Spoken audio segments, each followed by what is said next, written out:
حیاتی والی سعادت والی دینا، اللہ مجھے موت شہادت والی عطا فرمانا۔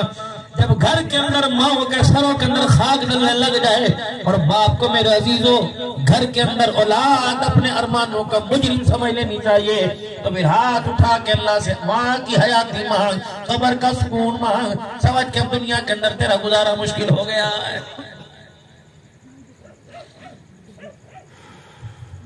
4 مطالبے اللہ سے کیے، صراط الذین انعمت علیہم، دوسرا مطالبہ اہدنا الصراط المستقیم، صراط الذین انعمت علیہم غیر المغضوب علیہم ولا الضالین۔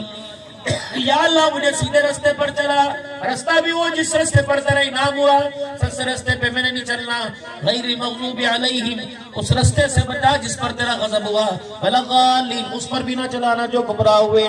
پھر 6 مطالبے تحیات میں کیے،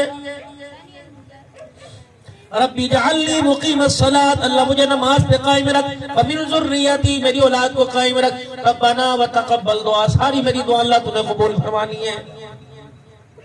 ربنا اغفر لی مجھے معاف کر، ولوالدی میرے ماں باپ کو ہی معاف کر، وللمؤمنین سارے مسلمانوں کو معاف کر۔ اللہ فرماتا ہے شکر کر میں تجھے کر دوں، تیرے پاس کوئی ایسے کرتوت کوئی ایسے عمل ہے کہ سارے مخلوق کو میں تیرے کہنے میں معاف کر دوں۔ علماء کرام نے فرمایا ایک اللہ کا بہت ہی قریب بندہ تھا، خدا کا قرب پانے والا نمازی آدمی، فجر کی نماز کے لیے اللہ کے اپنے گھر سے اللہ کے گھر میں نکلا، شیطان نے پاؤں میں ٹھوکر مار دی، زمین پہ گرا، گھٹنے پھوٹ گئے۔ حالات یہ تھے کہ قدم نہ چل سکے، لیکن جذبات یہ تھے کہ موت بھی مجھے مسجد کے اندر آئے۔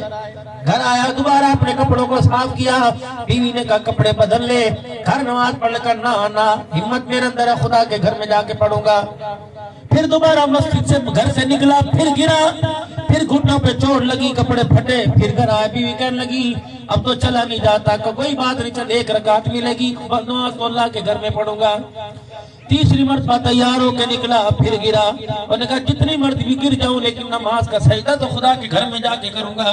چوتھی مرتبہ جب تیار ہو کے اللہ کے گھر کے لیے اپنے گھر سے نکلا تو باہر ایک آدمی اندھیرے میں لالٹین لے کے کھڑا تھا، کہنے لگا بزرگوں 3 دفعہ گر گئے، تو نے خدا کے گھر میں جانے سے پاس کوئی نہیں آنا، چل میں تجھے اللہ کے گھر میں چھوڑ آؤں۔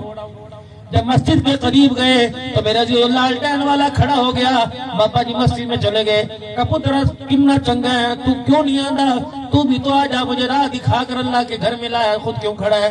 کہا بابا اگر میں نے تجھے اللہ کے میرے گھر میں آنا ہوتا تو میں تجھے اللہ کے گھر کے اندر لانے سے پہلے کیوں گراتا؟ کہا کون ہے؟ کہا میں شیطان ہوں۔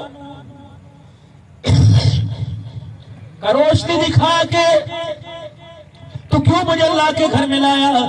کہنے لگا بابا جی اللہ اکبر، اگر تیرا جذبہ اس نے دیکھا تو اس کی رحمت بھی جذبات کے اندر آ گئی۔ کیا ہوا؟ کہ پہلی مرتبہ میں نے تجھے گرایا تو اٹھا، تیرے جذبات کو دیکھ کر جب تیار ہو کے دوبارہ باہر نکلا، اللہ اتنے راضی ہوئے کہ تیرے سارے گناہوں کو اللہ نے معاف فرما دیا۔ دوسری مرتبہ جب تو تیار ہو کے نکلا اور گرا، تیسری مرتبہ جب باہر نکلا اللہ کو اتنا پسند آیا کہ تیری ٹھوکروں کی برکت سے اللہ نے تیری بستی والوں کے گناہوں کو معاف فرما دیا۔ تیسری مرتبہ جب تو گرا اللہ نے تیرے سارے خونی رشتہ دارین کو اللہ نے اس جذبات پہ معاف فرما دیا۔ چوتھی مرتبہ مالک نے کہہ دیا تھا اب کہ تو اسے گرائے گا تو مجھے اپنے بندے پہ اتنا رحم آئے گا کہ ٹھوکر اس کو لگے گی، میری رحمت کو جوش آئے گا، اس کے گرنے کی برکت سے میں ساری انسانیت کے گناہوں کو معاف فرما دوں گا۔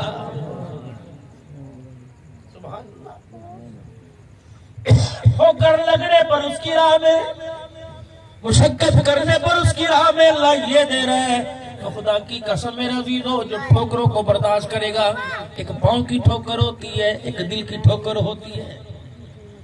پاؤں کی ٹھوکر سے انسان سنبھل جاتا ہے، دل کی ٹھوکر کسی کو لگ جائے خدا کی قسم سنبھلے ہوئے بستروں پہ آ کے لیٹ جاتے ہیں۔